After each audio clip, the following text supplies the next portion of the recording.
¡Epa, compadre! La hojilla. Estamos en la hojilla. Hojilla, ¿cómo es que dice la propaganda aquella, Nicolás? Hojilla raspapalante, que duran hasta que aguante. Mario, ¿qué tal? ¿Cómo está la hojilla hoy, chicos? Anoche te estábamos viendo. Fidel no se pierde la hojilla. Rumbo al socialismo, con Chávez, todos somos sus hijos e hijas.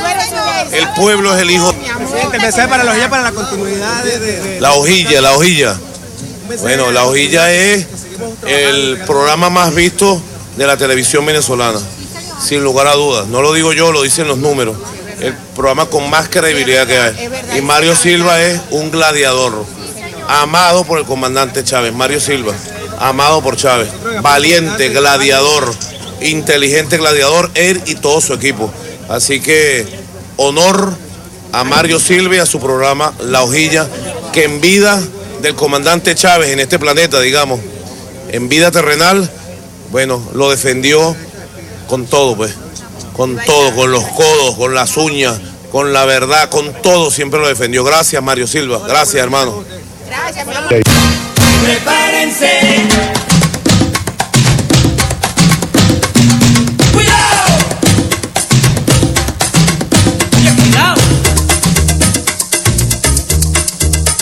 Bueno, yo además de cristiano, yo no soy solo cristiano. Yo soy un revolucionario y también soy marxista. Asumo el marxismo. Revolución es sentido del momento histórico. Es cambiar todo lo que debe ser cambiado. Es igualdad y libertad plena. No se trata de solo de hablarlo y proclamarlo, hay que construir el socialismo, nuestro socialismo en el siglo XXI, en Venezuela, en el marco de América Latina y en el marco de los acontecimientos mundiales.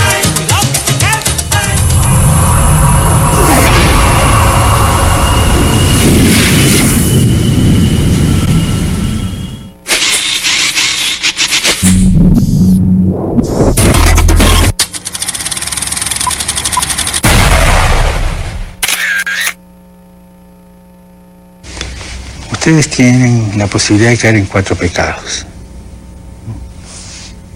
o 4 cosas, actitudes malas, por no hablar en lenguaje teológico, ¿no? 4 actitudes que los amenazan continuamente y de las cuales tienen que defenderse. Primero, la desinformación. O sea, doy la noticia, pero doy la mitad nomás, ¿no?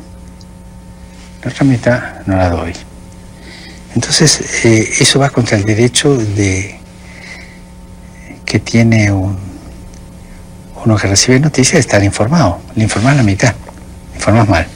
Esa es una de las desviaciones que ustedes tienen que cuidarse de no caer en ella. La segunda es la calumnia, ¿no? Hay nomás calumniar gente. Y hay medios de comunicación que calumnian sin ningún problema. No, pero ¿de dónde sacó eso usted? Ah, lo vi en la televisión o lo leí en el diario. Pero eso no es, lo dice el diario. Entonces, claro, el medio de comunicación tiene tanto poder frente a las masas, a la gente, que puede calumniar impunemente. Además, ¿quién le va a hacer juicio? Nadie. Pues uno se atreve, pero... Tercero, la difamación, que es más sutil todavía. Porque toda persona tiene derecho a la reputación. Y si vos, hace 20 años, pegaste un refalón en la vida, hiciste una macana, pagaste la cuenta, pagaste la pena. Sos ahora una persona libre y sin mancha. Entonces no te pueden sacar por los medios de comunicación una historia que está superada y bien pagada ya, y bien resarcida. La difamación, o sea, te traen una mancha de antes y te la tiran ahora, ¿no? Y cuarto, uso la palabra técnica. Es un poquito arriesgado decirlo, pero es verdad, ¿no? La coprofilia, ¿no? El amor a la cosa sucia, ¿no? El amor literalmente, amor a la caca, ¿no? Amor a la cosa sucia. Amor a los escándalos, ¿no? Por ejemplo, todo lo que es sucio. Y hay medios que viven de publicitar escándalos, sean o no verdaderos, o sean la mitad verdaderos o no. pero viven de eso, ¿no? Mi antecesor en Buenos Aires, el cardenal Quarrachino, decía, mira, yo ese diario no lo puedo leer, porque haces así, chorrea sangre, ¿no? O sea, todo lo que sea escándalo. Papa Francisco, para no ver la televisión, ha hecho usted un análisis de la televisión actual bastante importante. Bueno, yo creo que superando esos 4 límites, la comunicación sería algo maravilloso. Un comunicador que esté siempre examinando de no caer en esos 4 defectos es un flor de comunicador.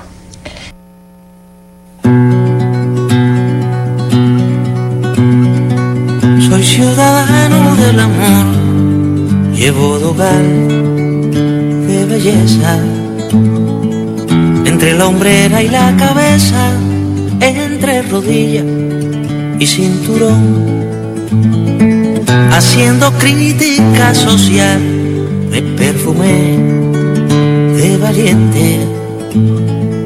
Creyeron que era disidente y no era más que natural. Martí me habló de la amistad y creo en él cada día. Aunque la cruda economía ha dado luz a otra verdad, el mundo tiene la razón puesta en el pan, en el diario. Ese señor rudimentario que nos dará la absolución. Ciega, la vida nueva es con verso al revés, como amor por descifrar, como un dios en edad de jugar. Trino, vete al destino, al punto que será final. Juega lo que no jugué y canta que aunque sin rey mago sigo en pie.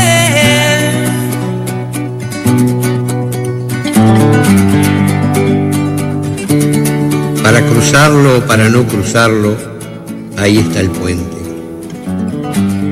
En la otra orilla alguien me espera, con un durazno y un país. Traigo conmigo ofrendas desusadas, entre ellas un paraguas de ombligo de madera, un libro con los pánicos en blanco y una guitarra que no sé abrazar. Vengo con las mejillas del insomnio, los pañuelos del mar y de las paces, las tímidas pancartas del dolor, las liturgias del beso y de la sombra. Nunca he traído tantas cosas, nunca he venido con tan poco. Seguro estoy requete mal, debo sufrir algo extraño, pues ni la hiel ni el desengaño me dan razón de funeral. El fin de siglo trae la 100 cebada de pudredumbre, como invitándome a una lumbre que prenderá quien ame bien. Bendito el tiempo que me dio una canción sin permiso. Bendito sea el paraíso, algo infernal que me parió. El día del Armagedón no quiero estar tras la puerta, sino soñando bien alerta, donde esté a salvo de perdón. Ciega, la vida nueva es con verso al revés, como amor por descifrar, como un dios en edad de jugar. Trino, vete al destino, al punto que será final.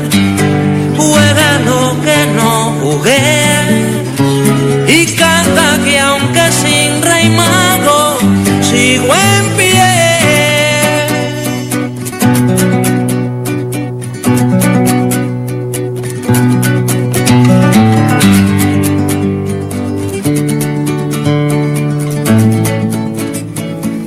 está el puente. Para cruzarlo, para no cruzarlo, yo lo voy a cruzar sin prevenciones. En la otra orilla alguien me espera con un durazno y un país.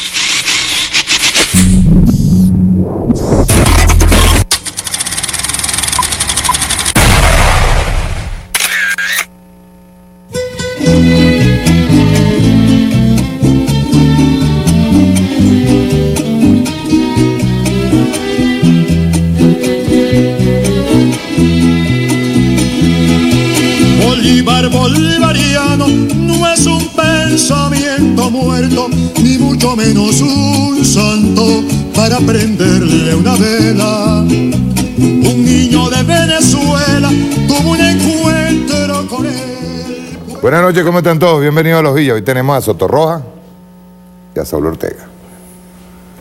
Vamos a comenzar por lo que hay que comenzar, ¿verdad? hoy hubo una... Aquí me pasaron la decisión hoy de la Asamblea Nacional Constituyente. A ver. Hoy estaban tratando Mango y Carvajalino tratando de entrevistar a Zambrano. A Zambrano. No hablan. No hablan. De repente se quedaron mudos, ¿no? Aquí tengo lo que fue aprobado hoy en la Asamblea Nacional Constituyente, que fue allanar déjame ver si lo leo acá. La inmunidad parlamentaria a Luis Germán Florido Barreto, Henry Ramos Ayub, que estaba muy sonriente de paso, Richard José Blanco Delgado, Marianela Magallanes López, ella es de Maracay, ¿no? De Voluntad Popular. Es de Voluntad Popular, no sé si es de Maracay. Creo que es de Maracay.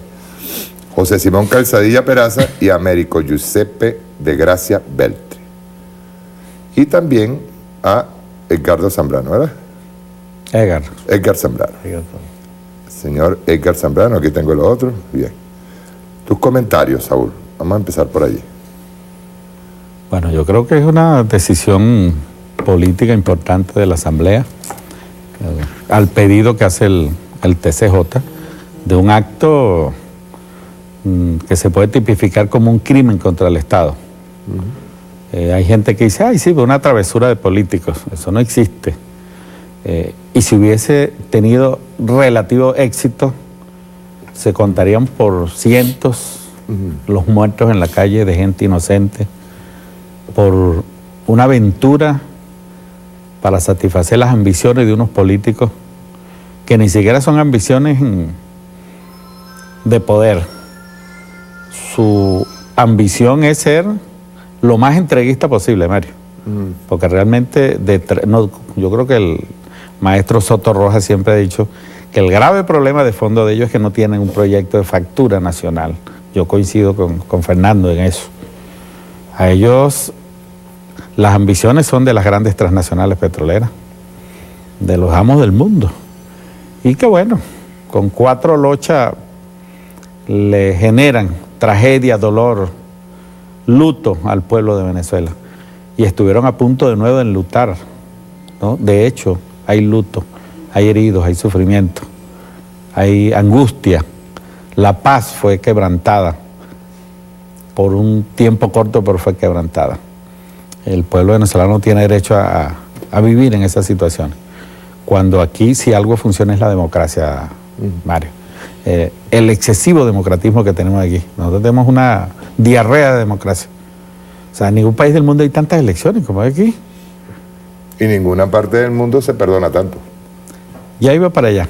Ajá. De esto, esa élite política no tiene ni ética política ni palabra. No hay fiador en este mundo para creerle a una gente que ha desconocido tantas veces los procesos electorales. Los únicos que no han desconocido son las únicas veces que ellos han ganado.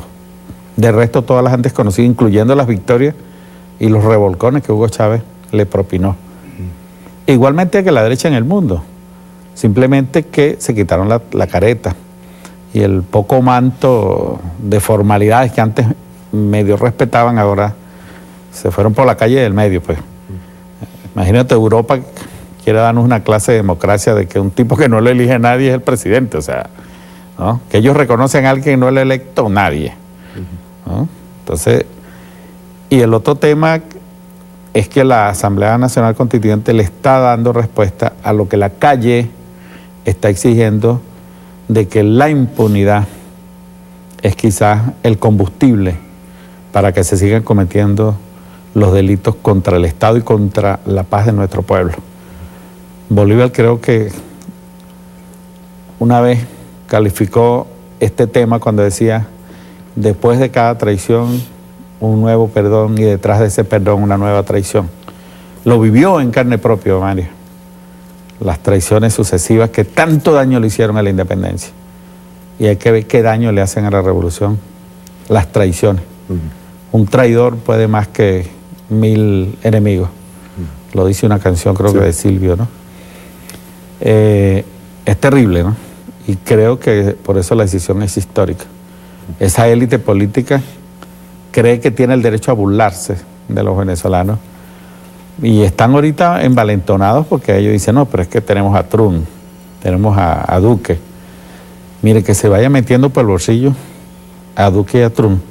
Yo creo que llegó la hora que el Estado venezolano haga el juicio histórico para devolverle la paz, la tranquilidad y la credibilidad del pueblo en la justicia y en el sistema de justicia. Tú sabes que hoy en el discurso en la intervención de Diosdado, luego del excelente discurso que quiero que lo comentemos luego, de la lucidez de María León, me encantó ese discurso, estuvo precioso, muy bonito. Muy bonito porque incluso nos llama a reflexión, ¿no? O sea, nosotros hemos estado bajo ataque bastante tiempo. Ahora, en la intervención de Diosdado dice algo que yo no había tomado en cuenta. Me sorprendió. Diosdado dice que efectivamente pareciera ineptitud por parte del grupito de militares que traicionaron y estos diputados. Usted me llama la atención porque efectivamente ellos en el sitio donde estaban eran blanco fácil.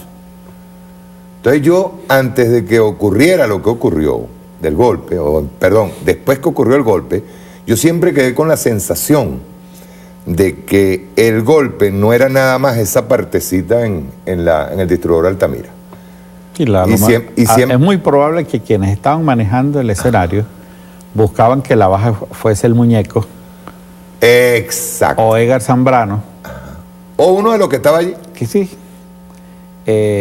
Y el resto pues ya tenía su plan de repliegue para dejar sembrada, como al revés, ellos quieren ver, recuerden de la figura de Gaitán.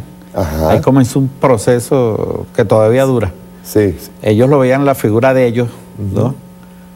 Caída ahí para comenzar a partir de ese momento un proceso de masacre sobre Venezuela con la intervención internacional.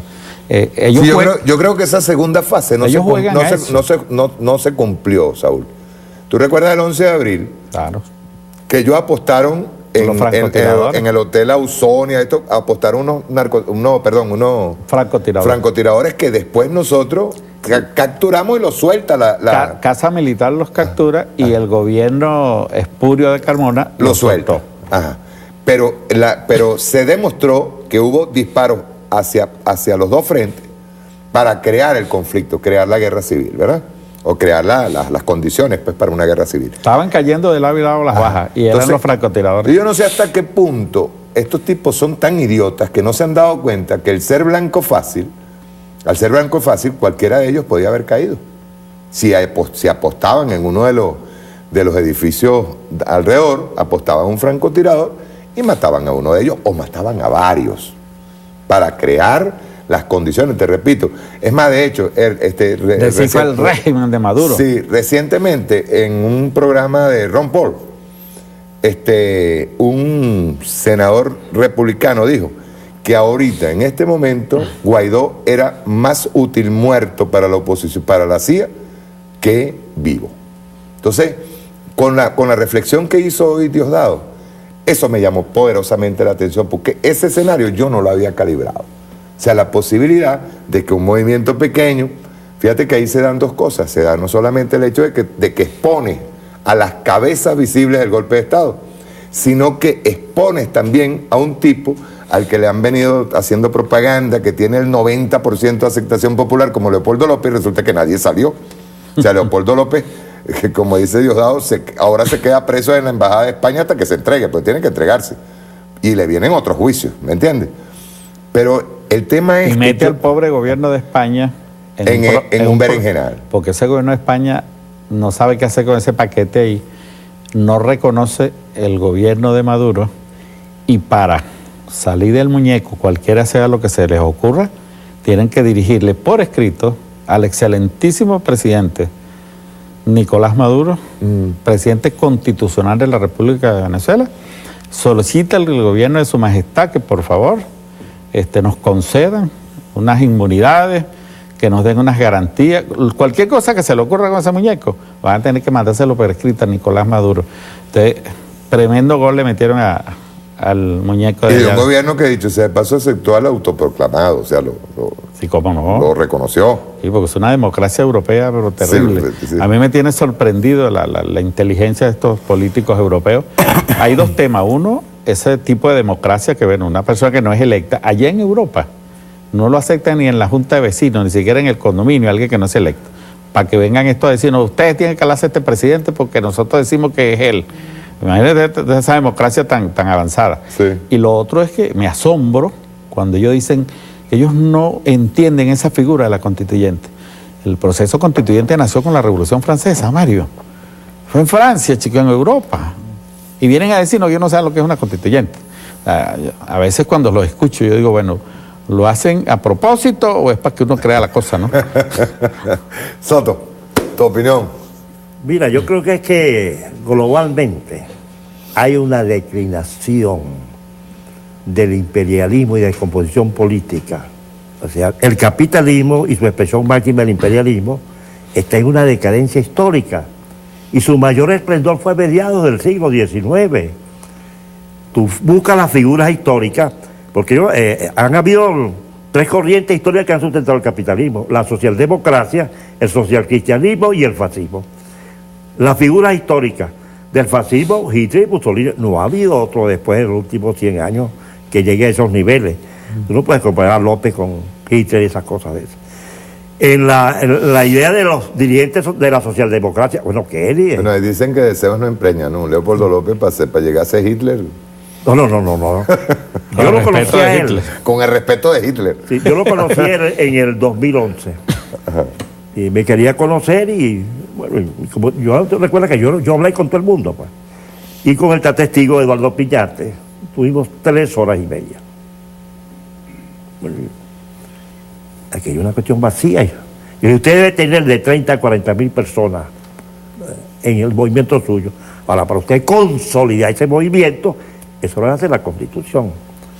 Si agarra otro camino, subiendo escaleras, etcétera, etcétera, va a tener complicaciones muy serias. Bueno, inventó la salida y en vez de salir le salió la entrada. Ahora, en este acontecimiento es muy distinto al del 2011. En el 2011 tenían ellos un conjunto de gobernaciones, alcaldías, una importante masa de miles de personas en el este de Caracas, dominio en sectores del alto mando militar. En el Consejo de Ministros había figuras y había una capacidad de proyección. No fue poca cosa la marcha que ellos hacen del este hacia Chuao y después durante varias horas, pues. 12 años después, y fue una tragedia, pues, por todas esas cosas que se explicó aquí. La historia siempre se da como tragedia, pues, con todas estas cosas, y se repite como una comedia. Una comedia, pues. Ahora, llegar a la profundidad de qué estaba detrás de esas intenciones, etcétera, etcétera. Es que yo he experimentado todo, pues, absolutamente en todo. Yo lo que observo es que no hay una dirección de ellos aquí en el país que capte todos estos movimientos, pues. Y la dirección exactamente está desde Washington, de la pandilla de Trump, pues, que tiene la dirección política y el sostenimiento financiero, pues. Eso es evidente, pues. Eso es evidente. Y yo creo que en esa articulación de ellos, eso se ha ido cada vez más agotando, pues. Y entra, pues, la desesperación. Es la desesperación. Ahora, yo creo que la dirección político-militar de la revolución, creo que ha asimilado todos estos combates. Nosotros tenemos gente que está pensando. Y esa cosa de Chávez con lo que pasó en Plaza Altamira, que efectivamente lo ha podido resolver en una mañana, pues.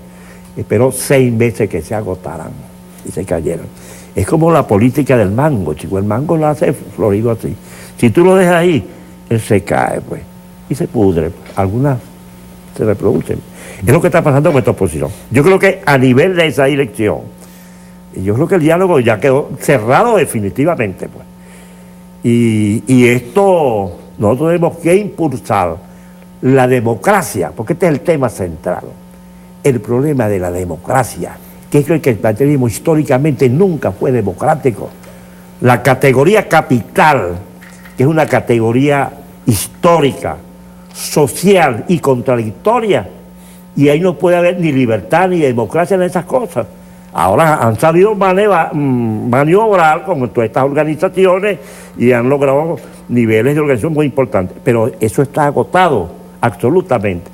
Es lo que está pasando. Yo creo que nosotros tenemos que pasar a la democracia participativa y protagónica de verdad, y ese fue el espíritu de los eventos que hicimos estos fines de semana.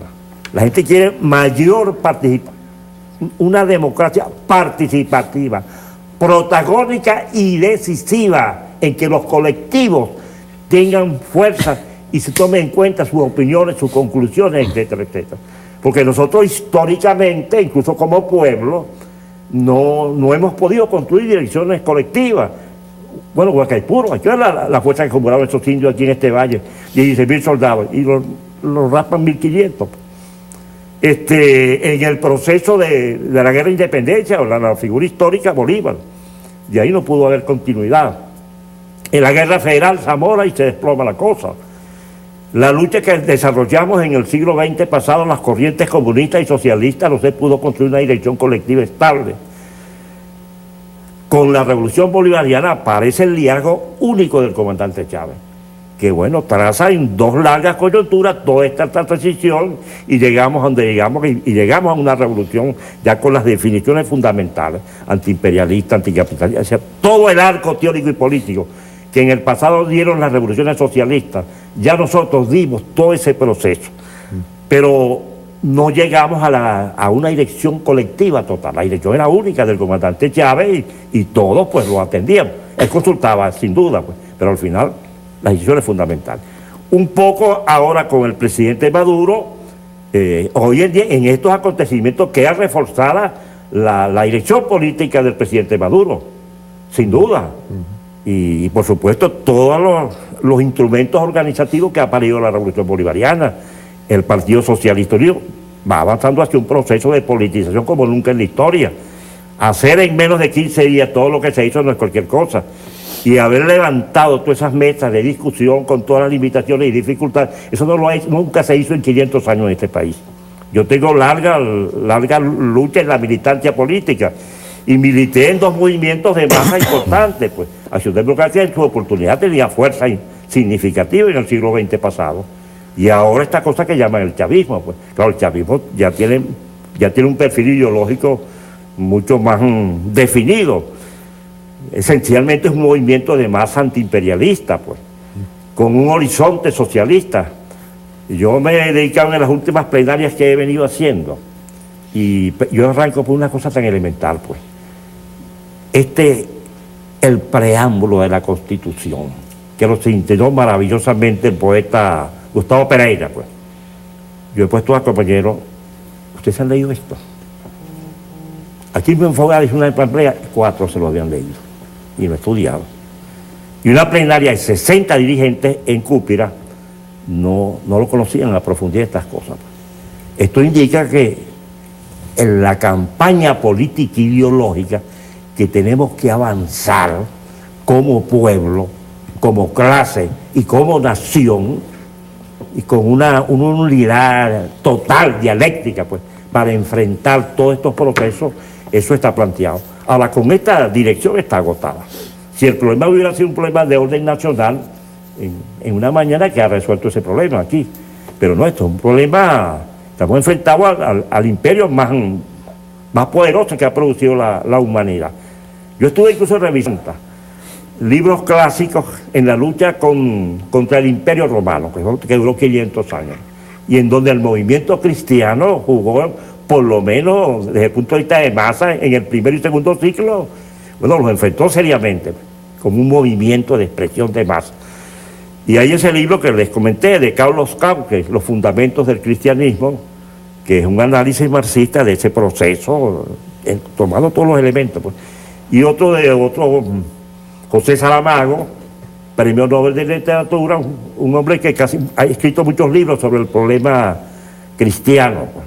Tiene un libro sobre Caín, tiene uno, El Evangelio según Jesucristo, que le da como una versión más humanista de ese luchador que debió haber sido muy grande, que no era como, normalmente la tortura era la crucificación, y eso lo hacían en masa, de acuerdo a este libro. Es un libro que hay que estudiarlo a la luz de estas circunstancias. Y contemporáneamente, yo creo que nosotros tenemos que estudiar muy bien el imperialismo.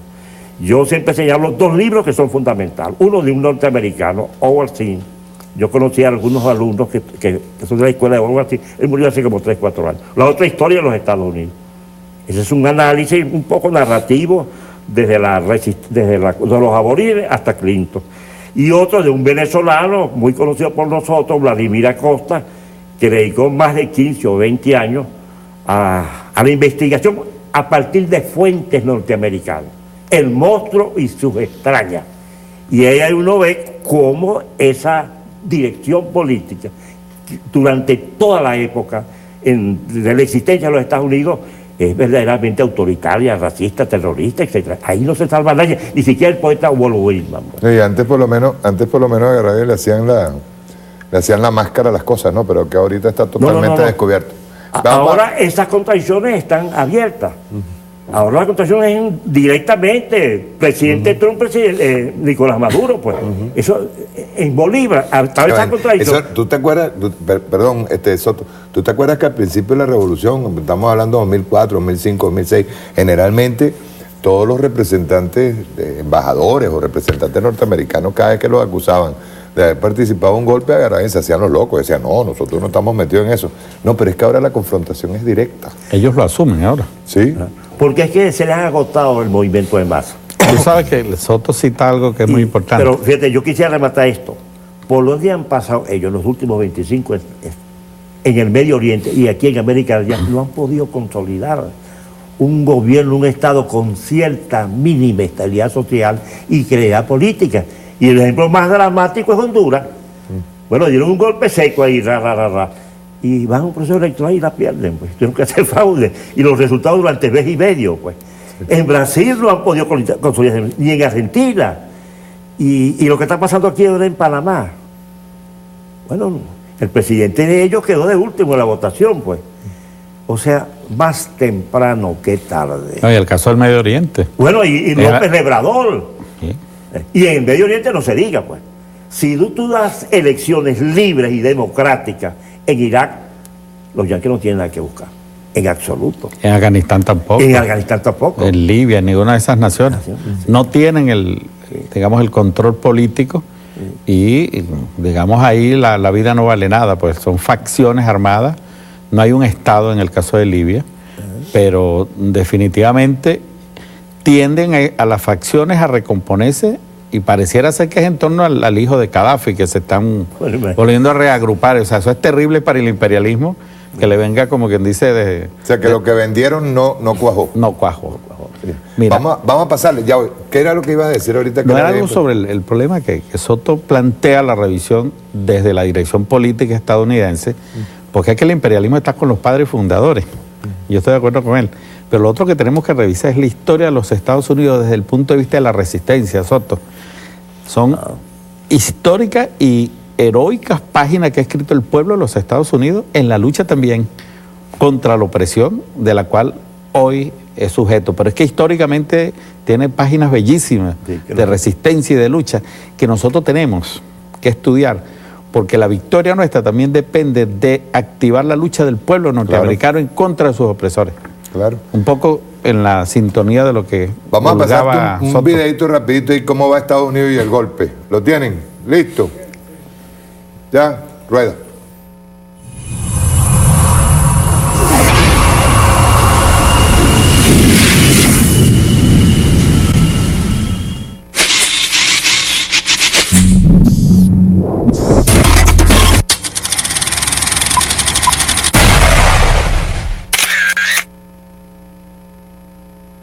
Por su parte, la oposición vuelve a convocar a protestas antigubernamentales para este sábado. Se intenta marchar hasta las principales unidades militares para captar efectivos. Mientras tanto, el artículo de Wall Street Journal revela que detractores del gobierno, encabezado por Juan Guaidó, mantuvieron negociaciones con altos cargos venezolanos, incluidos militares, para sacar a Nicolás Maduro del poder. Según el medio, las reuniones se celebraron durante los últimos meses en Panamá, en República Dominicana y también en Colombia. Sin embargo, se informa que los planes de la oposición para derrocar al gobierno fracasaron en el último momento. Además, según fuentes, después de que las expectativas de Estados Unidos se frustraron, Donald Trump comenzó a cuestionar la credibilidad de los datos de la inteligencia sobre Venezuela. El mandatario había expresado sus dudas sobre si Guaidó pensó bien en su plan para poder llegar al poder. Y según el analista internacional Juan Luis González Pérez, Trump no tuvo en cuenta la fuerza del pueblo bolivariano y su intención de defender su revolución. Él pensaba que justo tras la proclamación, la autoproclamación de Guaidó, Venezuela iba a caer como un castillo de naipes en cuestión de días o de semanas, y se ha encontrado con un fracaso tras otro. Trump jamás pensaba que el pueblo venezolano iba a mantenerse tan firme en la defensa de su revolución, y que también los militares iban a hacer lo mismo. Creo que Guaidó, como decía, está absolutamente amortizado, y cualquier llamado que Guaidó haga a la población o a los militares va a ser desoído. Ya estamos viendo que el poder de convocatoria se está reduciendo cada vez más, y si enfrentamos a la capacidad de movilización que tiene el gobierno, que tiene el bolivarianismo con el que tiene la oposición, de verdad que cada día están haciendo más el ridículo, y creo que dentro de muy poco tiempo Estados Unidos se va a dar cuenta de que Guaidó ya no le sirve, y tendrá que, si quiere derrocar al legítimo gobierno de Venezuela, tendrá que buscar otro tipo de alternativa o otro tipo de líder incluso. El pasado martes 30 de abril, la promocionada Operación Libertad, el asalto final que iba a terminar con el gobierno de Nicolás Maduro, finalizó en una payasada. El gobierno de Estados Unidos, que desde tempranas horas de la madrugada, a través de sus más encumbrados portavoces, tuiteaba frenética llamando al pueblo y a los militares a movilizarse, a desertar y derrocar al presidente, finalmente terminó diciendo que no le atendían el celular, que no saben lo que pasó, que era todo muy confuso, que quizá los rusos le dieron la orden a Maduro de quedarse y por eso no lo pudieron sacar en un avión, que de repente fue la inteligencia cubana la que les hizo entrar como por un tubo y los convenció de que había un apoyo militar que no existía.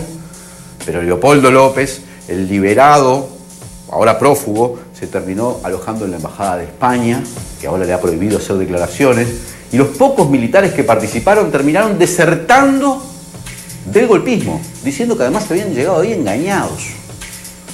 El pueblo no salió a la calle a defender el golpe. Por el contrario, Maduro cumplió con sus 3 objetivos. Logró desactivar el golpe sin un derramamiento de sangre, a puro gas lacrimógeno. Una vergüenza. El pueblo chavista concurrió a Miraflores, rodeó el palacio e hizo imposible acceder a las oficinas del presidente y recuperó las armas y las tanquetas que le habían sido robadas por este grupo de desertores. Cuesta creer que los Estados Unidos hayan medido tan mal, hayan cometido semejante error de cálculo. ¿Realmente pensaban que los militares se le iban a plegar? ¿Realmente pensaban que el pueblo venezolano iba a festejar un golpe de Estado? ¿No han visto el tamaño de las movilizaciones del chavismo? ¿Ignoran lo que está sucediendo verdaderamente en Venezuela? ¿Se han creído su propia propaganda? Ahora muchos de los gobiernos que se apuraron en reconocer a Juan Guaidó como presidente encargado, le están bajando el precio. Ya le llaman diputado, en cualquier momento le van a llamar Guaidó o Juan, quién sabe. Pero ojo, no hay que cometer el error de subestimar a los Estados Unidos, que son los verdaderos líderes de este intento por derrocar al presidente venezolano. Ellos están dispuestos, dicen, a una invasión militar. Ellos están dispuestos a cualquier cosa para quedarse con el petróleo de Venezuela y para controlar geopolíticamente a la región. No son genios, son millonarios. No son lumbreras, pero tienen el ejército más importante del mundo. No hay que cometer el error de subestimarlos. Hay que recordar que la canalla no descansa, pero por ahora va ganando el pueblo venezolano. Так, ну, я скажу для начала, что у нас была очень хорошая. Я из моих контактов с американскими и другими коллегами, европейскими, латиноамериканскими, не вижу сторонников безоглядного военного решения. Я надеюсь, что это понимание, которое у всех присутствует, что оно будет превращено и в практическую политику, что военного решения не будет, потому что оно будет катастрофическим. Вы знаете, наши президенты договорились встречаться, когда у них будет такая возможность, и я уверен, что возможность представится, вам об этом сообщат из Кремля. Спасибо большое.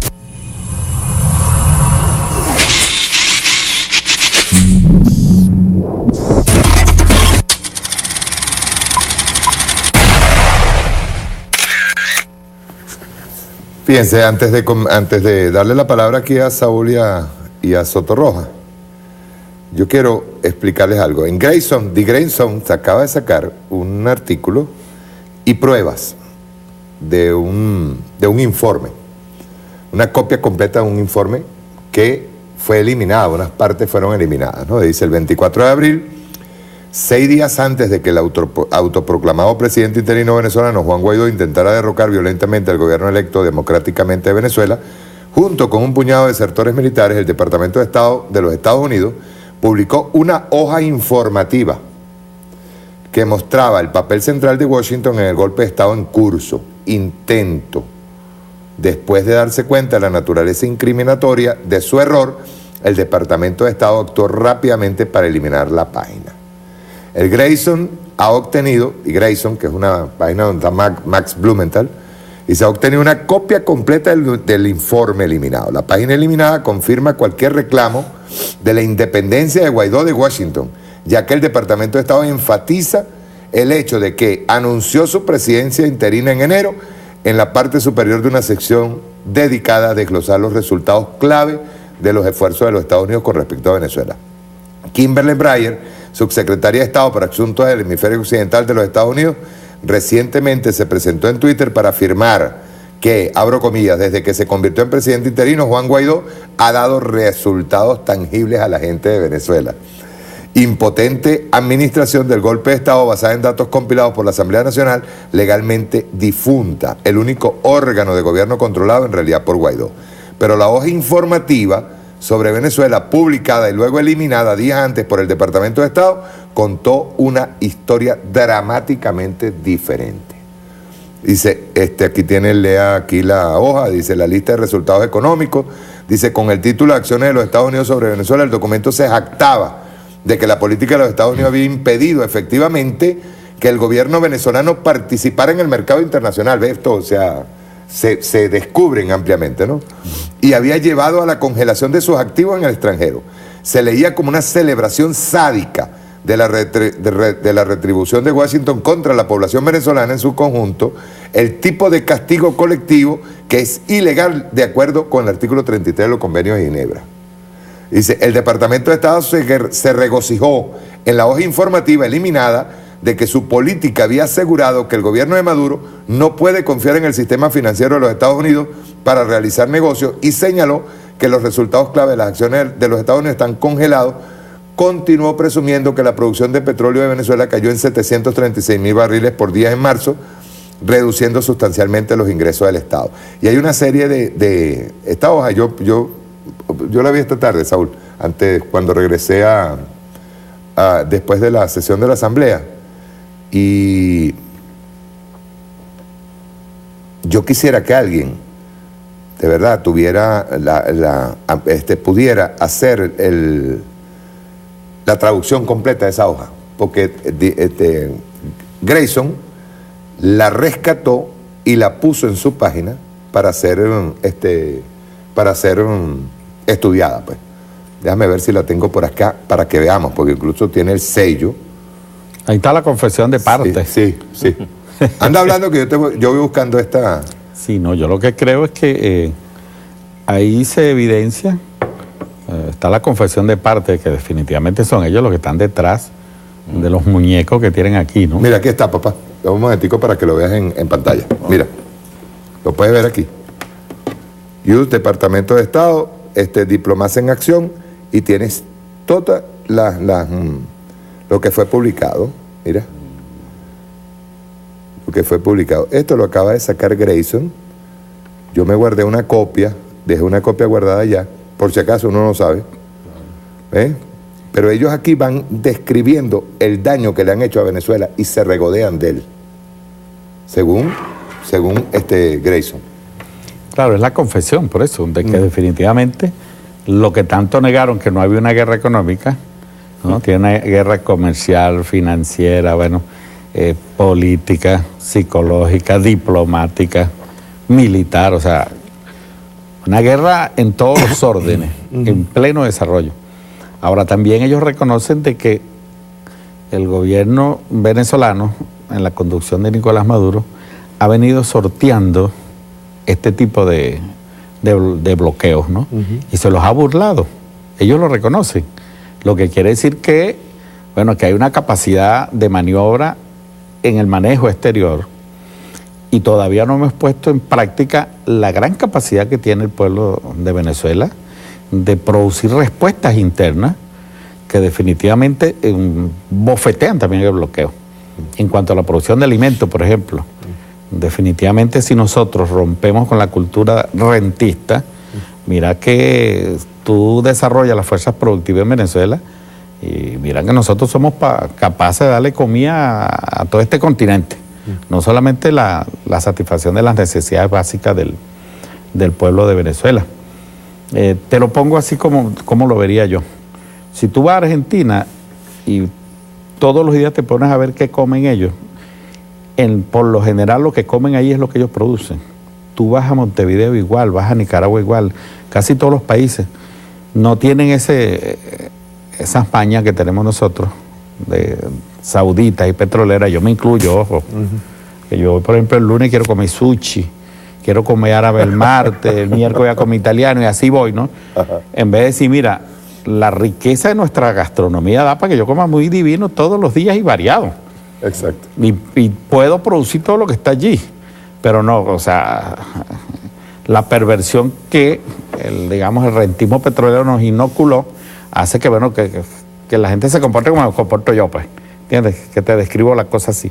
Pero si nosotros rompemos con eso y somos capaces de tener una riquísima gastronomía, nosotros tuviésemos una alimentación balanceada, buena, y no solamente para abastecer nuestro pueblo, sino para exportar. Claro. Ahora, eso tiene que haber una ruptura desde el punto de vista cultural, ¿no? Claro. Entonces, igualmente ocurre para los otros renglones. Incluso se ha ido demostrando de que antes, se te echaba a perder la licuadora y la botabas porque era muy fácil comprarse otra licuadora. Pero claro. Ahorita tienes que arreglarla, ¿ves? Y así hemos venido progresivamente. Mira, en el caso de los automóviles, es impresionante la capacidad de nuestros técnicos para reconstruir piezas ahora, que antes, tú decías, chico, no, hombre, voy a comprar, a reponer y dejo una de repuesto por si acaso. O sea, ahora eso no lo puedes hacer, entonces estamos, como quien dice, reparando piezas, de todo eso está ocurriendo. Yo creo que por venir está la respuesta profunda que puede dar este pueblo, ¿no? De recomponer, su capacidad de resistencia y de ofensiva incluso, ¿ok? Y de ofensiva no solamente desde el punto de vista político, desde el punto de vista de la defensa de la soberanía y la integridad territorial, sino desde el punto de vista de nuestras capacidades reales para liderizar, para la Venezuela potencia. Yo creo que este es el momento del plan de la patria de verdad. La crisis a la que nos están sometiendo nos ubica y nos replantea a nosotros la posibilidad de que ese plan de la patria nosotros de verdad lo hagamos un librito que de cabecera de cada uno de nosotros y empecemos a reinventarnos todos los días, a dar las respuestas. Y estoy seguro que este pueblo puede alcanzar la felicidad pese a Pompeo, pese al señor Abraham y pese al señor Trump. O sea, tenemos grandes capacidades que yo creo tenemos materia prima, tenemos recursos, tenemos todo. De todo tipo y talento, y un talento humano, bueno, que se pierde. Tú sabes que esto me da pie a mí para que agarremos en contexto el discurso de María León. El discurso de María León trata precisamente de eso, de que no es solamente la organización popular, y tú lo decías ahora mismo, la recomposición de todo lo que es los colectivos, ¿verdad? Pero no solamente eso, sino el rescate cultural. Cuando ella hablaba de que nosotros tenemos que... Yo lo voy a poner de otra manera, interpretando a María León. Disculpa que te interrumpa por un dato importante. Tú has revisado el video donde el comandante Chávez planteó el problema de la guerra económica. Eso fue en marzo del 2010, cuando estábamos en el boom y la gran prosperidad aquí. Y ya el líder observaba, y ustedes están preparados para la guerra económica que viene. Mira, qué visión, ¿no? Sí. Y muchas de las cosas que hoy nos permite defendernos, gracias a las decisiones que él tomó en su momento, cuando ni siquiera se entendía por qué las tomaba, pero que definitivamente está prefigurando el cuadro que a futuro... Cuando nos estaban malcriando. Porque exacto, nos estaban toñequeando para luego darnos la nalgada. Entonces, ya el comandante dijo, ya va, yo creo que esto no va bien. Algo va a pasar en algún momento y vamos a prepararnos. Y las advertencias de él, cada vez que tú consigues un video del momento de la prosperidad de este país, ya él estaba haciendo las advertencias. Sí. ¿No? Y preparando, diciendo, no, es que tenemos que adelantarnos a las cosas. O sea, porque vale la pena en este momento que si algo nos mantiene a nosotros y nos va a dar visión de futuro, es que nosotros nos aferremos a la reflexión del comandante. Claro. Como nunca, pues. Claro. Hay una cosa, Saúl, que era lo que interpretando a María León. Yo quiero interpretarla en este momento. No solamente el hecho del cambio cultural a lo que nos vemos obligados, incluso el cambio de mercado, el cambio de la estructura, de la forma esa que nosotros, lo que decía el comandante Chávez, esas viejas rémoras que todavía seguimos arrastrando, ¿verdad? Yo pienso que tenemos una oportunidad de oro como decía María León, de poder basar nuestra ideología, así como la basó en la Unión Soviética, en el marxismo-leninismo, que nosotros la basemos en el chavismo. O sea, nosotros llevamos 20 años, Soto, ocultándonos, siendo Estado, siendo poder, siendo revolución. Nosotros hemos incluso hasta cedido espacios que son nuestros, porque todos los espacios son nuestros. Nosotros a veces, incluso hasta hay gente nuestra que está metida en el que no se atreve, pero ni a decir pío, porque está metida como en medio de una isla, o lo que llamaban la Republiquita del Este, ¿verdad? O sea, hay gente que no ha podido ni siquiera hablar de la revolución, porque es de inmediato asediada, atacada, incluso asesinada, porque es así, ¿verdad? Entonces, ¿qué oportunidad tan grande tenemos? Yo estaba escuchando ya a María León, no solamente reafirmar nuestra identidad como chavistas, como el chavismo, como una corriente ideológica, sino también la oportunidad que tenemos de demostrar que a través del chavismo también podemos irnos a otras vertientes, producción, ideología, estudio, pero ya dejar de tenerle temor al hecho de ser chavista.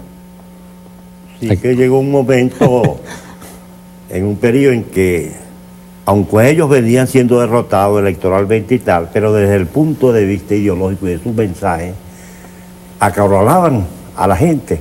Mira, hace como 2 años, yo algunas veces tengo familiares que son profundamente católicos. Y incluso acostumbran ir a la iglesia. Bueno, yo por lo menos voy una vez o 2 veces al año. Entonces, un diciembre, yo fui a iglesia de aquí del Este, que me invitó un conocido, un padre, pues. Cuando iba entrando con la mujer, dice, viene entrando don Fernando Soto Roja. esta creo que me podían movilizar. Bueno, la gente me vio así, se dio la misa y tal, y se me acercaron como 10 o 12 señoras. Nosotros somos chavistas, pero estamos aquí escondidos y tal, y la cosa y tal. Como 12 personas, pues, que iban a la iglesia clandestinos, pues, porque nosotros no organizamos esa situación allí. Pues. Sí. En algunas partes teníamos que organizarnos clandestinamente, en otras abiertamente, de acuerdo a la correlación de fuerza. Pues. Pero es que todo se ha venido construyendo en la propia situación, porque las revoluciones vivimos bajo asedio permanente. Bajo asedio permanente. Es más, de hecho se multiplicó por 10 estos últimos 4 años. Sí, y además uno... Y ahorita en la crisis el chavismo ha crecido cualitativa y cuantitativamente. Sí, y cuantitativamente. Sí. Y lo demuestra estas últimas movilizaciones, en un corto periodo histórico, pues. Pero aquí los instrumentos populares se ha venido construyendo sobre la base, pues, porque la izquierda de todo el siglo XX fue dividida y subdividida, pues, y reducida a su mínima expresión. De ahí venimos nosotros. De repente nos toca con Chávez y ese desorden creador que es el movimiento bolivariano, oye, ejercicios de gobierno y de cosas. Yo me recuerdo que cuando designan a José Vicente, ministro de la Defensa, yo fui con Carmelo Laboría que habla. Y mientras esperando a José Vicente, Soto, ¿y qué te parece? Yo, ministro de la Defensa, y tú, guerrillero, ibas a entrar aquí al Ministerio de la Defensa. Eso... Y 2 o 3 años atrás estábamos bien buscados, pues. Nosotros nunca habíamos administrado. Chávez propició ese cambio histórico. Todo ese cambio. Claro. Mira, el esfuerzo que se hace en el CLAC. Eso no es cualquier cosa. ¿Quién de esa gente que yo conozco así no tenía ninguna experiencia de comercio ni distribución? Porque como dice Aristóteles, esa experiencia venía desde la época española, con la guipuzcoana hasta Chávez, pues. Entonces nos está tocando ejercicio de desarrollo económico. Cosas. Ahora, yo creo que nosotros tenemos todas las condiciones. Uno compara a Cuba, coño, no. Para Cuba acumular 500 millones de dólares, oye, había que echarle uno otro. Aquí cualquier estornudo petrolero, eso se cambia, o minero. O minero, pues. Sí. Yo recuerdo que yo era presidente de la Comisión de Energía y Petróleo y yo más de 3 años para tratar de unir los 12 entes del Estado para definir una política minera en materia de oro. Y lo venimos a hacer ya 3 años y medio, en que se abrió una pequeña apertura con este que está preso, señor, después de Ramírez, que siguió allí, pues. Y así fue que armamos la cuestión del oro y se decidió por decreto, pues. Pero no era posible, y teníamos eso ahí, chicos. Tenemos la cuestión del oro, pues, y no le hemos dado el valor necesario para fortalecer el Bolívar soberano, el Bolívar oro. Eso estuvo en la discusión, tanto en el Congreso del Bolivariano como en el propio partido Varias Mesas. Hubo exposiciones excelentes sobre el particular. Por eso hay que revisar muy minuciosamente esas expresiones, porque son 3 o 4 libros grandes de lo que dio la gente, pues. Entonces hay que revisar para ver cómo vamos aterrizando a lo concreto real, que son como 3 elementos esenciales, desde el punto de vista territorial y desde el punto de vista sectorial, en que tú, en áreas pequeñas o grandes, tienes que combinar la cuestión productiva, económica, día y noche allí, con el proceso de autoformación permanente y continuo, y la defensa integral. Y estudiar Chávez, y estudiar todos esos procesos, claro. Pues. Y algunas experiencias internacionales. Ahí está la revolución china, rusa, pues. Rusia tuvo una guerra civil, una invasión de las 5 o 6 potencias más grandes del mundo, pues. Y en el año 38, yo recuerdo una marcha grandísima de los obreros de Moscú, porque habían derrotado la guerra económica. Eso está en la prensa de esa época, pues. Bueno, 2 años después vino la Segunda Guerra Mundial, que por cierto, ahora el 9 se cumple, terminado la Segunda Guerra Mundial. Hay que ver lo que fue la batalla de Stalingrado, hay que ver lo que es sacar la industria pesada y colocarla, como decir, de Guyana, colocarla en Colombia, pues. Y se hizo eso, y se produjeron los aviones, los tanques, la cuestión de eso. este pueblo yo creo que va a tener comprensión de esta situación, porque la gente aprende por la necesidad. La mayoría de nuestros pueblos no son intelectuales, porque uno agarra un libro, saca conclusiones, no. Es que uno saborea hoy en día mejor un plato de caraota que hace 5 años. Tú saboreas hoy una arepa, lo saboreamos más. ¿Por qué? Por la necesidad que nos está obligando el imperialismo. Yo estoy contento porque vamos a desarrollar la economía pariendo una teoría propia venezolana que no se va a fundamentar en el fundamentalismo ni vamos a volver al keynesianismo. No, es buscando la realidad histórica concreta y allí estudiar esa situación. Ahora tenemos con qué, un país minero petrolero, nada más, petróleo y oro, pues. No tenemos que importar Vaya nada. buscándome, por favor, el video que dice impresionante explicación audiovisual. Y porque tenemos, la encontré reciente de Saúl. Y tenemos los aliados. Sí. Los aliados. Nosotros tenemos que perseverar en entrar en los BRICS.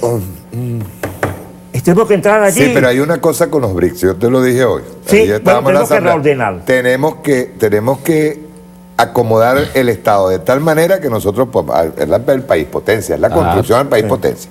En el momento en que tengamos las condiciones, los músculos, los músculos ya, ¿cómo se dice?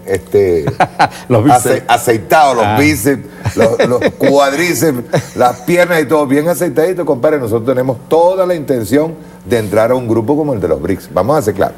Ahí hay un mercado que está hacia Oriente, que está despertando por encima del mercado. Yo le decía incluso a Saúl cuando llegó, el tema es económico, compadre. Sí. El tema es ideológico en cada país. Tú sabes que este grupo, este cartel de Lima, ellos recelan mucho de la relación nuestra con China, pero todos se mueren por tener esa relación. No, por Rusia y por China. Claro, las dos, ¿no? Sí. Habría que preguntarle, por ejemplo, en el caso de Paraguay. Brasil mismo. Aquí. Brasil y Paraguay. Pero acércate, papá, acércate, no tengas miedo, ven acá. Habría que preguntarle a Paraguay, por ejemplo, a quién tú le vendes la carne y la soya. A Brasil, ¿a quién le está vendiendo la soya? El caso de Perú. ¿A quién le está vendiendo? ¿Le está vendiendo a Estados Unidos? Y en mejores condiciones se lo está vendiendo a China, camarada. Sí, exige mucho. Por eso es que te digo que el tema es económico. Lo político, lo ideológico es interno, es inherente a cada nación y a sus pueblos. El que escoja la forma de vida política. Pero lo económico está determinando ahorita el mundo. Y está determinando ante un dólar que es papel. ¿Verdad? Vamos a ver esta impresionante explicación. Vamos primero por el primer motivo que tiene Estados Unidos para intervenir, que es el petróleo. Quiero que vean la última parte del video, que es la mejor, extraordinaria. Rueda.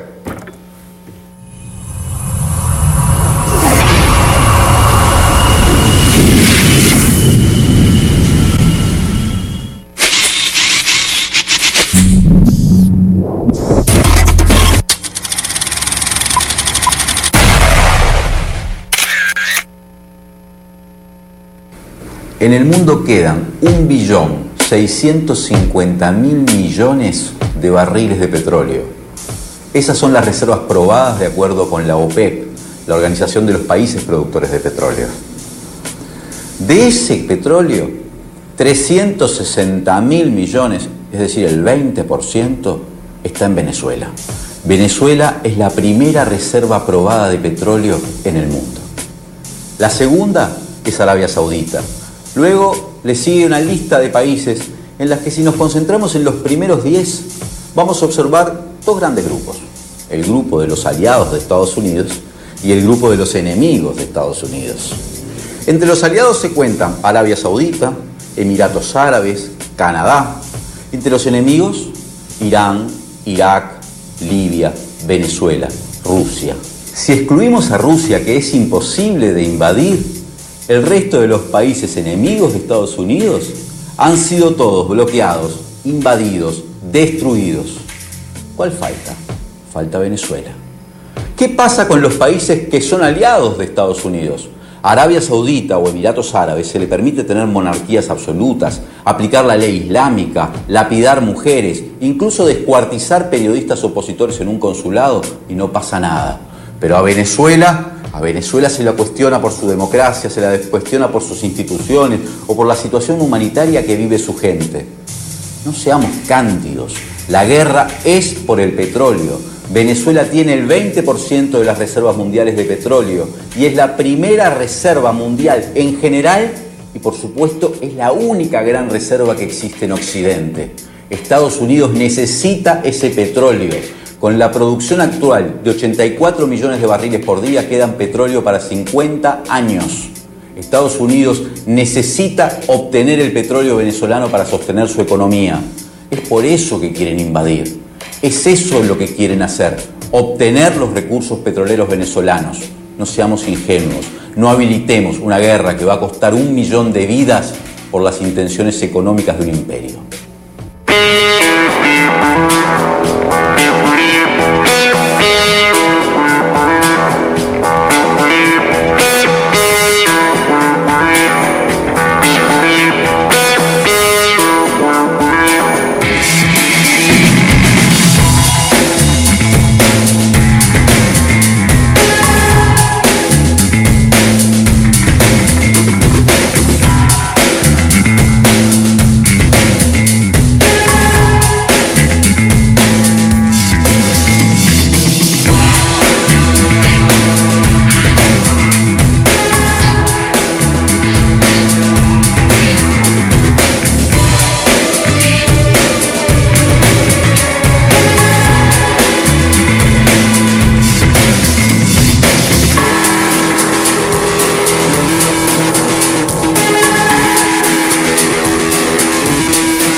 Yo vi ese video hoy en la mañana. ¿Y sabes qué me dio orgullo? Cuando yo veo que arriba, en la cúspide, de ese comparativo hecho... Sí, gráfico. De las cantidades en reserva, cuando yo a Venezuela arriba. Eso te da, ahí donde tú realmente internalizas cuáles son las razones de Estados Unidos para tomar a Venezuela. Sí, el diagrama de barra no amerita mayor entendimiento. Para cualquiera, para que lo explique. ¿Tu opinión? Bueno, mira, no, yo creo que siempre todas las guerras en los últimos años tienen su tufo petrolero, y la nuestra no tenía por qué ser distinta, ¿no? A pesar de todo el discurso engañoso, que si las razones humanitarias, que si las armas de destrucción masiva que tenemos, que si apoyamos el terrorismo, de que si esto es un narcoestado, todo eso es una construcción, pero detrás está la carga de nuestros recursos estratégicos. Tú te estás metiendo con uno, pero es que lo que tenemos es una batería ahí, que es lo que yo te digo, si el plan de la patria pasa a ser nuestra guía de acción en lo real y nos convertimos en la Venezuela potencia, caramba. A eso es lo que le temen, ¿oíste? Y por eso es que el pensamiento chavista es subversivo, porque Chávez hablaba de la Venezuela potencia. Y el extremismo norteamericano es peligroso de cómo ven al chavismo. Soto hacía una explicación ahí muy pedagógica, pero uno últimamente consigue unos discursos como el clan de Pompeo y de Trump, ¿no?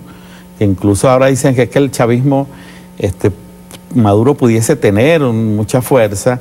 Ellos dicen que tenemos un espacio en la vida política, o sea, un discurso medio extraño viniendo de la boca de ellos.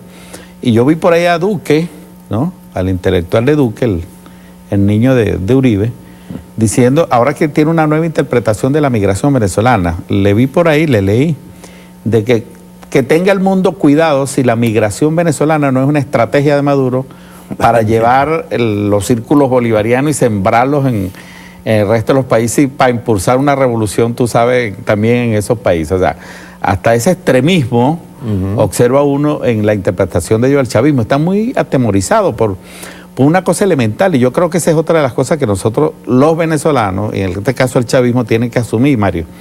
Cuando el presidente Chávez, después del golpe, frente a la UCB en aquel memorable acto en la autopista, que definió el curso de la revolución como antiimperialista y socialista, mira, ahí nació nuestro segundo pecado original. El primero es el de la independencia, eso no lo dejó el padre libertador, ¿no? La soberanía y la independencia, bueno, eso es nuestro pecado original, el primero. Pero el segundo es declararnos socialistas, porque nos estábamos ganando el apoyo, la solidaridad de los parias de la tierra.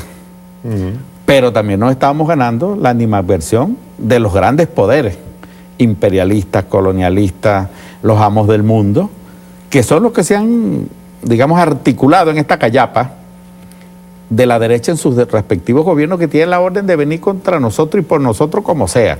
Y los tipos ahora ni siquiera cuidan la forma.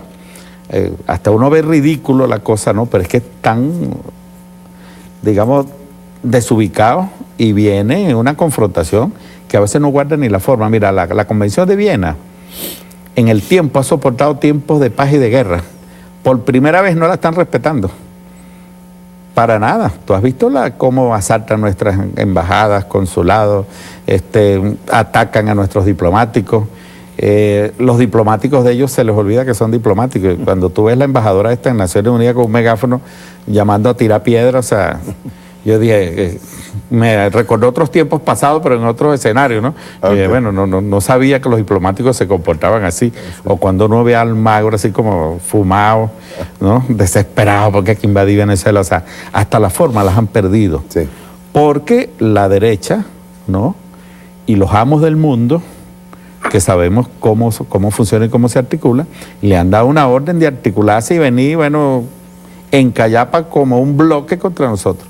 Entonces, la estrategia del chavismo, a mí el atrevimiento de Duque no me molesta, porque ojalá pudiésemos nosotros organizar a los venezolanos que están en esos respectivos países y conectarlos con los movimientos populares y los movimientos sociales que hay allí, y darle la respuesta a la derecha en sus propias capitales, en sus propios territorios, que es lo que yo demando incluso de los partidos de izquierda y de los diputados progresistas. Yo, por ejemplo, me pregunto, usted, diputado progresista de X país, ¿cómo es eso que su presidente está violando el derecho público internacional y usted no lo interpela, no lo pone en su sitio? O sea, yo no quiero una solidaridad con Venezuela, yo quiero una lucha de ellos contra la injusticia, contra la ilegalidad, contra los atropellos de su propio país, que esa es la mejor manera de ayudarnos y de apoyarnos a nosotros. Y por eso digo que a mí no me molesta lo de Duque, porque sería hermoso aquella vez que nosotros empezamos a organizar los círculos bolivarianos en el mundo. Y eso fue una estrategia hermosa de articulación de los venezolanos defendiendo la revolución. Yo me recuerdo que una vez estaba yo entrando a Roma y me consigo, bueno, aquel gentío de los círculos bolivarianos, y la cabeza de eso era un ex compañero de estudio de la Universidad de Carabobo, compañero Mario Mella, y al frente de su cosa, ¿no? Ojalá pudiésemos nosotros en cada uno de esos países donde están nuestros compatriotas venezolanos. Hay cosas, por ejemplo, maravillosas como los colectivos que están defendiendo la embajada nuestra en Nueva York. Claro, pero que ojalá eso se empiece ahorita a hacer un... Yo sé que los van a perseguir, pero sería bien hermoso, bueno, que den la batalla, ¿no?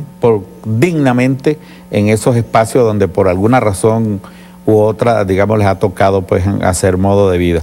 Y a mí no me molesta el extremismo de Duque, pero mira hasta dónde vale su visión enfermiza contra el chavismo, ¿no? Que ellos incluso han magnificado esa migración. Por ejemplo, ellos dicen que hay 3 millones de venezolanos en Colombia.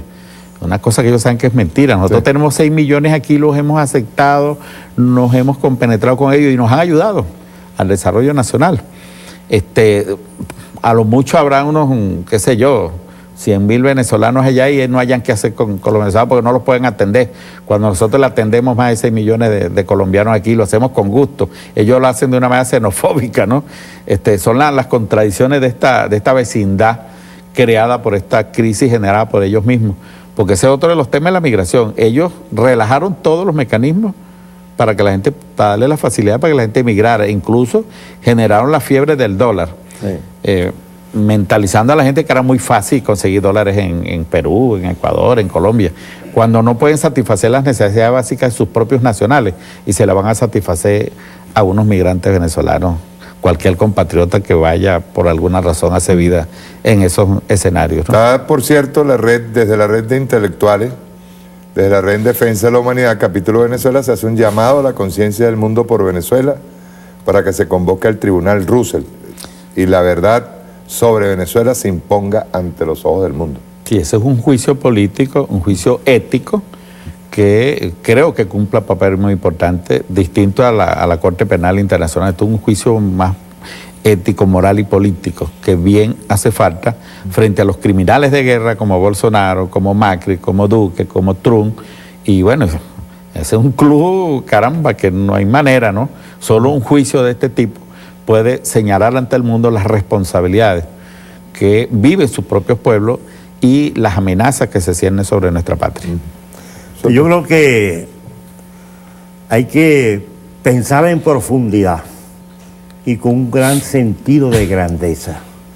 La dimensión del chavismo rompe las fronteras nacionales. Quizás no hemos tenido la capacidad de los cuadros suficientes como para darle concreción en cada área. Yo vi una experiencia en el 2009, donde yo no era muy conocido, con 4 compañeros en Ámsterdam, haciendo un trabajo. Nosotros concentramos 125 organizaciones de toda Europa, a excepción de Grecia, y 9 embajadores, el cual estaba Moncada, allí en esas 3 días y 3 noches, debatiendo 2 puntos: la visión que yo tenía del momento político europeo y al apoyo a Venezuela. El idioma resolvimos con el alemán, inglés, todas esas cosas se fue articulando allí. Y sin pedir una puya ni a Chávez ni al presidente Maduro, que era el ministro de Relaciones Exteriores. Cuando yo regresé, le dije, mira, acabamos de hacer estas cosas. ¿Por qué no hacemos esto una vez al año por cada continente? Pues? Bueno, después vino el agravamiento de Chávez y las cosas y tal. Pero por todas partes hay un movimiento espontáneo de masa. Y la izquierda en esos territorios también va a tener que dar saltos cualitativos. Aquella izquierda parlamentaria, de respeto mutuo, tipo más. No, esto no sirve para esos movimientos. Y en gran parte, tú eres testigo, pues tuvimos mucho tiempo trabajando en el Parla Sur. Y tú recuerdas que dedicamos prácticamente, nos íbamos el viernes en la noche. El sábado nos dedicamos a ordenar allí con toda la fuerza de ahí, de Brasil, de Uruguay y cosas de esas, en la agenda y la cosa. Perdíamos más tiempo ordenando y ponernos de acuerdo con esa izquierda allí que cuando íbamos a la plenaria con la derecha. A veces conseguíamos aliados en la derecha. A veces conseguimos. Bueno, yo fui elegido presidente del Comité de Seguridad y Defensa de 5 estados, de todo lo que es Mercosur.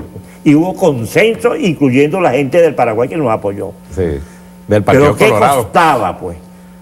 Yo creo que viene un reordenamiento de las fuerzas populares en América Latina, que no puede seguir con el discurso neoliberal, porque eso a qué conduce a lo que pasó en Ecuador y de alguna manera en Argentina y Uruguay, etcétera, etcétera. Y en Brasil, sí. Ahí tiene que haber procesos de Asamblea Nacional Constituyente. Y hay unos retrocesos terribles. Y hay unos retrocesos terribles. Sí. Ahora, ahí viene un proceso de maduración. Lo que está pasando en Francia y los chalecos amarillos, esa gente tendrá que lanzar una flecha, no hacia la izquierda, hacia el pasado, para encontrarse con la lucha antifascista que libraron ellos hace 80 años atrás, para encontrarse con la Comuna de París y la Revolución Francesa de 1789. Y van a tener que hablar de constituyente otra vez. Sí, van a tener que pasar a una constituyente, pues. Porque ahí lo vimos en lo indignado de España, pues. Claro. Finalmente, ¿qué condujo a Podemos? ¿Qué es Podemos? Un pequeño más venezolano, pues. Sí. Por ahí no va la cosa, compañero. Estamos en la transición histórica. Bueno, el mismo sistema va tragando también. Va tragando todas esas cosas. Y lo que está pasando aquí, estudiemos, vean los procesos electorales y los resultados electorales. La izquierda reformista aquí no va para misa, pues. Se está agotando. Por eso el centro político, ideológico y de confrontación está en Venezuela. Porque en Venezuela no solamente está la cuestión económica y todas esas cosas que ya de por sí es significativo, pero es que también está el debate de las ideas. Está el debate de las ideas. Y lo demostramos allí, en las mesas. 36 intervenciones, 10 horas la gente opinando allí. Eso lo veíamos en los pequeños círculos, muy pequeños, que estudiábamos las cosas así. Pero ahora puede transformarse en un movimiento de masa. Y de repente vamos a tener que preparar unos 50, 60 mil venezolanos que sepan hacer análisis político de coyuntura y que ubiquen el proceso histórico que vive la humanidad. Yo creo que estamos en un proceso histórico de declinación del imperialismo yanqui. Este es el problema central. Y los 4 ejes teóricos que rigen esa cosa es la paralía atómica militar. Y no hay una cosa más peligrosa que una bestia herida. Más bestia herida. La descomposición de los partidos, fascismo, socialdemocracia, etc. Se rompió el monopolio de la comunicación. Bueno, ahí está la opinión del Papa. Oye, ese Papa nos dio una escuela, chicos, de comunicación. Ese es un posgrado, no necesitamos... no pasa nada. Pregrado. Sí. La licenciatura no hace falta con el posgrado del Papa. Sí.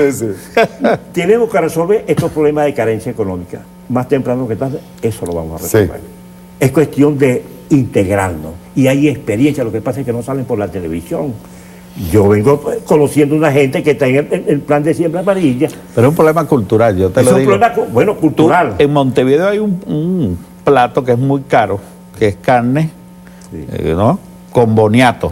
Sí. ¿Tú sabes lo que es el boniato? La batata. Entonces, los venezolanos queremos comer batata, pero allá pagamos $30, $40 por un bife con boniato. Entonces, nosotros podemos tener nuestro bife aquí con boniato sin tener que pagar $30, ¿ves? Mucho más barato. Qué sabroso es un platico de uyama sancochado. Bueno, eso era para los cochinos aquí. Bueno, en Argentina tú sabes que te ponen la berenjena, la uyama, te los asados. Te lo sirven con carne y es un plato riquísimo y caro, ¿no? Y caro, además. Entonces aquí tú lo puedes comer sabroso también, pero más barato. El problema está que empecemos nosotros a centrar culturalmente en comer lo que nosotros podemos producir. Y algunos reordenamientos que tenemos que hacer. En la industria petrolera, el movimiento obrero tiene que tomar la dirección política desde los taladros. Así como en el ejército ha habido todos estos cambios y transformaciones. Que hay que pasar por lo concreto. En el ejército, compañeros, los pelotones y los sargentos, esos 8.000 sargentos que entraron al ejército este año, ahí tenemos que hacer trabajo político, porque esos son los que han comandado los pelotones. Por favor, de 2030. quiero ponerles esto, para que vayamos despidiendo, porque tiene que ver con lo que tú estás hablando, Soto. Diosdado, interviniendo ayer. Partido Socialista Unido de Venezuela, lo hemos conversado con el presidente y está absolutamente de acuerdo. Va a exigir la destitución de aquellos funcionarios que estén despreciando al pueblo en los cargos. Mire, así como el comandante Chávez era el más crítico de su gobierno, tengan la seguridad que el más crítico de su gobierno es el hermano presidente Nicolás Maduro. Nosotros hemos insistido con las formas de comunicarnos con el pueblo. Yo les he pedido, mire, que hagan programas de radio. Y en los programas de radio abran los teléfonos, pero abran los teléfonos de verdad. ¿Por qué? Porque a veces el pueblo no encuentra canales de comunicación. ¿Será que pondremos un 800 bajas? Tenemos que poner un 800 bajas. 0800 bajas, tendremos que poner 0800 bajas. Nosotros nos vamos a contentar porque seremos más eficientes. ¿Por qué digo esto? Se trata de a cada acción de la contrarrevolución, profundización de la revolución. Y lo que más les arde a los escuálidos de este país es que el pueblo tenga poder. Gracias a Red Radio, que me mandó varias, pero me las mandaron tarde. Sí, hombre. Opiniones al final. No, impecable. Yo, sobre la consulta del fin de semana, donde me tocó trabajar, yo le dije, mire, vamos a centrarnos en lo que tenemos que hacer nosotros en lo político, en el campo social, nuestro laboratorio, nuestro campo normal. Y yo creo que el gobierno tiene que revisarse el propio gobierno. O sea, lo que no puede seguir ocurriendo, Mario, es que un ministro ponga un funcionario que esté contrabandeando lo que importamos o lo que producimos aquí, que lo esté bypaseando y él es el contrabandista. Exacto. Entonces, el ministro es responsable del funcionario. Vamos a estar nosotros echándole paz y él sabe que tiene un vagabundo ahí. O el gobernador que puso a X y está enamorado del bandido. O el alcalde que está enamorado del bandido, que es el que está haciendo negocio y acabando con la gestión y maltratando a nuestro pueblo. Yo creo que tiene que venir una revisión y el presidente tiene que meterle, como quien dice, electricidad, aguas abajo, electricidad, corriente, y bueno, el que no aguante los corrientazos que salte, pues. Y el pueblo, bueno, el pueblo lo ha venido haciéndose las denuncias y no hay nadie que le escuche, más bien que se molesta y más bien acusan de divisionistas si algún compañero señala a un vagabundo que es público. O te acusan de estar en la CIA. De ser contrarrevolucionario. Últimamente, alguien por ahí se le ocurrió decir que yo estaba en la CIA.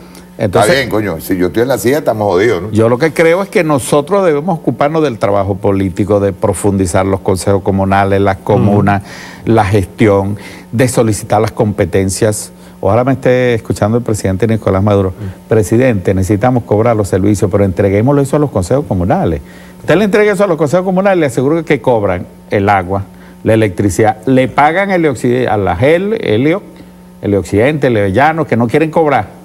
El Consejo Comunal va y le dice, mire, tome, lo que mi barrio son 700 familias, la tarifa social es tanto, tome, y el resto le queda al Consejo Comunal, que no tiene que estar esperando por la compañía eléctrica, pues ellos pueden arreglar el transformador, el tabaco, la línea, reparar la tubería.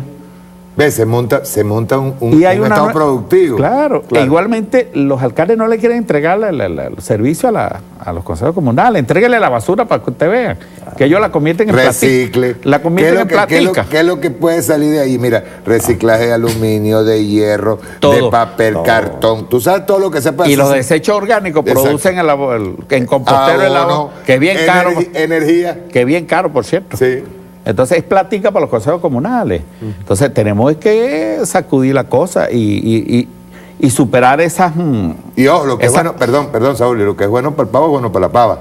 Así igualito como estamos exigiendo que un gobernador, que un alcalde vote al ladrón que tiene al lado, también nosotros decimos que un consejo comunal que se corrompa, preso. Pero ese es más fácil, más fácil porque los ojos... la misma gente lo va a bueno, ese es rapidito, claro. Mire. Y es una forma de limpieza desde abajo hacia arriba, de limpieza y de rectificación profunda. Yo creo que hay que tener una confianza en nuestro pueblo plena. Bueno, plena. ¿Qué ha demostrado el pueblo últimamente? Que está muy claro y sabio y que tiene incluso el momento político. Mira, da gusto cuando uno escucha la intervención de los compañeros en los debates. Tienen una claridad meridiana sobre la coyuntura. Y cada día más internalizado Chávez. Así es. Entonces, yo creo que nosotros una confianza profunda en nuestro pueblo sobre la base de que alimentemos la conciencia política. Ese es lo número uno, porque eso hace todo. Esa conciencia, trazarla en organización y movilizarla para que el músculo de esa fuerza la exhibamos y nosotros mismos agarremos la confianza del poder que tiene el chavismo y las capacidades transformadoras que tiene esa fuerza, que perfectamente el debate político es lo único que puede llevar a profundizar la conciencia de nuestro pueblo. O sea que abramos, como dijo Mao una vez, ¿no?, que se abran 100 escuelas y 100 flores y 100 escuelas de pensamiento. O sea, que nosotros seamos una gran escuela. Vamos a multiplicarnos en función de eso, porque bueno, ya no tenemos el pedagogo que era Hugo Chávez, que agarraba los domingos, nos hablaba de temas profundos y temas elementales, pero lo cierto es que entendíamos todito. Y la gente, era una escuela abierta, el país, a través del Aló Presidente. Bueno, hagamos un Aló Presidente y hagamos digamos, miles de iniciativas de que cada dirigente nuestro tenga su escuelita también bajo una mata, en una placita, en una escuelita, o sea, que cada quien genere los temas de discusión y debate, que es lo que quiere nuestra gente. La gente quiere que lo escuche y la gente quiere participar en el análisis y en las soluciones también, entonces, que en las propuestas. Y salir de ahí, yo creo que Diosdado planteó un tema bien importante, ¿no?, que de cada discusión debemos salir a organizarnos y a producir algo. Y eso es posible perfectamente. Por cierto que nosotros tuvimos una experiencia, yo la viví porque fui, el gobernador se le ocurrió inventar unos sancochos, ¿no? Ahora carga es una cuestión de Nazaret. Él una vez preguntó, ¿y ustedes están haciendo los sancochos? Yo fui a ver si lo estaban haciendo. Y qué disciplina de nuestra gente, porque se le entregaba un insumo básico y la gente conseguía más y hacía una competencia, porque yo pasé por varios. ¿Cuál sancocho era? ¿Cuál era el mejor, Mario? Y mientras unos estaban realizando el sancocho, estaba el debate. Estaban discutiendo de los temas políticos y al final culminaba, seguían discutiendo pero comiendo. Lo que pasaba con el Aló Presidente los domingos, que uno escuchando, lo que hacía era aprender, tú recuerdas, uno prendía. Estaba viendo la televisión y estaba cocinando. Y estaba cocinando y se pasaban esas 4, 5, 6 horas, era aprendiendo de la pedagogía del comandante. Ahora es el mismo pueblo, que ponen un sancocho agarrar y vamos a debatir. Y también se puede hacer un sarao para sembrar. Exacto. Se está conversando, se está discutiendo, se está sembrando. Y está sembrando. Exacto. Tiene un huerto comunal. Y te estás divirtiendo también, porque hay una cosa que desestresa, que es ese trabajo colectivo y que es muy agradable, pues, el compartir. Entonces, yo lo que creo es que nosotros tenemos que abrirnos a una sinergia, ¿no?, motivacional, a echarnos una agüita. Y hay que cuidar eso. A echarnos una agüita fresca. Sí. No, y hay que cuidarlo, porque no es solamente que el pueblo interpele, sino que haya una respuesta política y productiva, económica, pues desde el pueblo, que sea atendida. Si el pueblo está mostrando señales de producción, que lo está mostrando porque se está notando, si el pueblo está mostrando señales de producción y señales incluso hasta de sabiduría, de exponer algún tipo de solución en lo económico, hay que atenderlo. Hay que atenderlo. Y si hay una experiencia productiva, hay que atenderla. No se le puede abandonar. No es agarrar que llegué con la cámara, la grabé, la expuse, qué lindo que estamos produciendo, y después nos vamos y dejamos a ese pueblo allí, lo abandonamos y no seguimos la experiencia. La experiencia tiene que multiplicarse y tiene que hacerse cada vez más. Expandirse. Exacto, y expandirse y hacerse cada vez más técnica. Que se convierta y forme parte de esa experiencia de producción, que vaya formando parte de ese cambio del modelo rentista. No, y que el proceso productivo tiene que formar los formadores. Claro. Que te lleve a ti a tener territorialmente. ¿Alguien aquí, por ejemplo, estaría dispuesto a agarrar y arrancarse a las tierras que eran muy buenas, son muy buenas, las tierras de Aragua, en donde el comandante Chávez montó, yo creo que a lo mejor estoy levantando una roncha por aquí, en donde el comandante Chávez montó los galpones. Tú pasas por la autopista, eso está improductivo. Claro, está improductivo. El comandante Chávez montó allí unos galpones de lo que llaman cultivos en ambiente controlado. Que son carísimos. Que son carísimos. Bueno, vaya a ver, ya eso se acabó, se agotó, nadie le paró y resulta que son las tierras que más amó Juan Vicente Gómez, un gocho.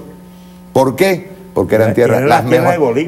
Y las tierras de Bolívar eran las mejores tierras del país. Esa, el Valle de Aragua. ¿Alguien le ha echado? ¿Ha ido a ver si se está produciendo allí? Digo, esa es una forma también de interpelar. Es así. Mira, el debate de las ideas es lo fundamental en cualquier revolución, en el pasado y en el presente. Y acabar con ese chantaje de los calificativos.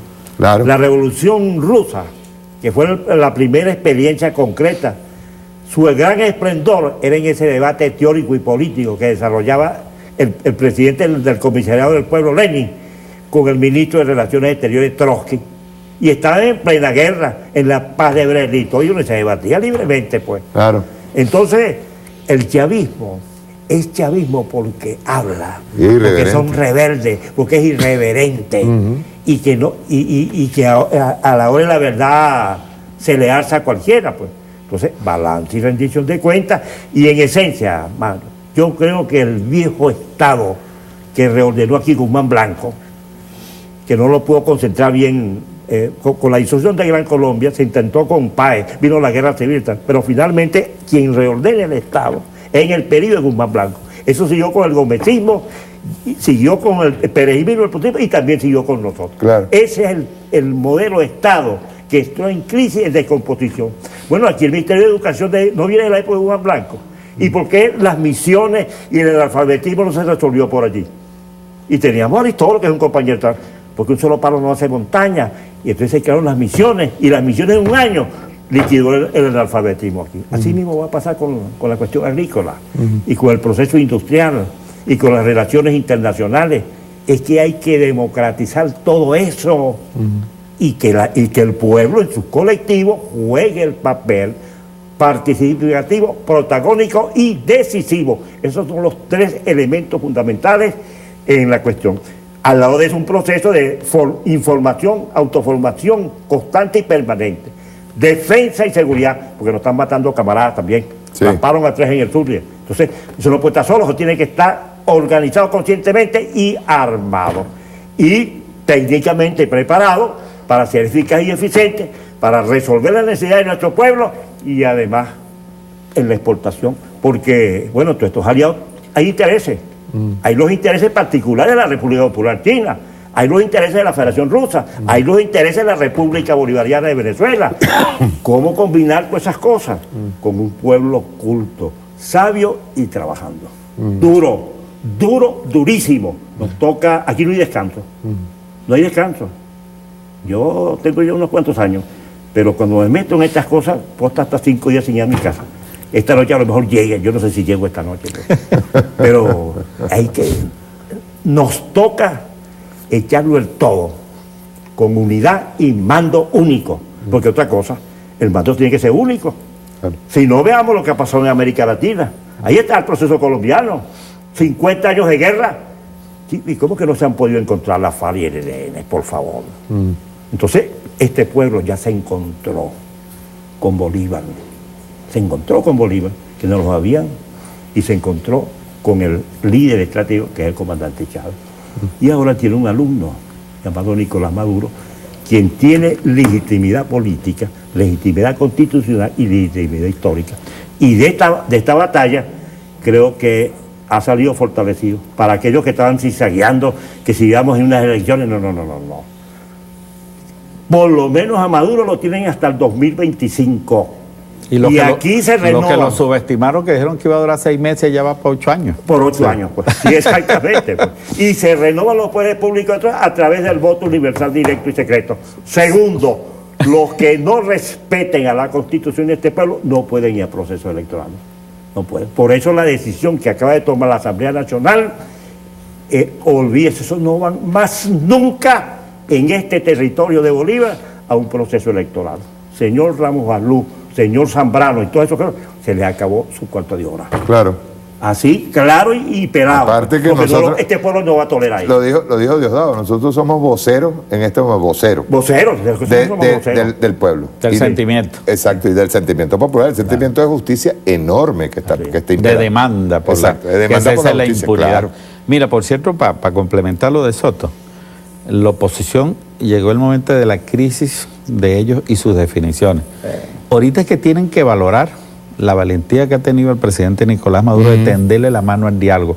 Ahorita es que valoren el diálogo, o ustedes se van por el barranco con sus golpistas, o ahí surge una vocería, por no decirle liderazgo, que asuma las demandas de su propio pueblo opositor y aprovechen la oportunidad del diálogo para que juntos podamos construir el ambiente político para que nosotros nos entendamos y para que ellos contribuyan desde la oposición a fortalecer nuestra patria. Tienen una gran oportunidad todavía, pero tienen que deslindarse de los atajos del señor Leopoldo López y de los adecos que ahora terminaron siendo incluso no más... que adeco, porque la inmensa va a ser tampoco... Por eso, pero no, estoy diciendo de esta élite, ¿no? Sí, de esa élite. De esa élite que de paso son malos golpistas. Yo creo que no aprendieron nada del 45, ¿no? No, el 18 de octubre del año 45. No aprendieron nada y entonces usted ve la caricatura que están poniendo en este tiempo. Sí. Bueno, muchas gracias a los dos. Una cosa, el presidente Nicolás Maduro y el gobierno, la revolución, ha respondido en lo político excelente. Y nosotros hemos salido al mando. Nos queda una sola cosita. Como dijo Diosdado, está pichando Maduro. Está pichando Maduro. Sí, pero nos queda una sola cosita, lo económico. Si nosotros logramos encauzar lo económico y sobre todo solventar el tema de la hiperinflación inducida, nosotros entraríamos en otra fase que el imperialismo le costaría muchísimo, escúchese bien, le costaría muchísimo. Si ahora le ha costado con una hiperinflación inducida, ¿cómo será si nosotros empezamos a rectificar y enmendar el camino económico? Muchas gracias, Saúl, muchas gracias a ti. Puede ocurrir un problema, que se va a venir masa de gente para Venezuela y no vayan a hacer la revolución allá. Aquí lo que vemos es darle refuerzo. Eso es lo que dice Duque. Sí, deja quieto con Duque. ¿Cómo fue que tú dijiste? El hijito. El hijito de Uribe. Sí. Uribe anda viendo cómo le borran ese expediente allá en Estados Unidos. Chao. Nos vemos el próximo sábado.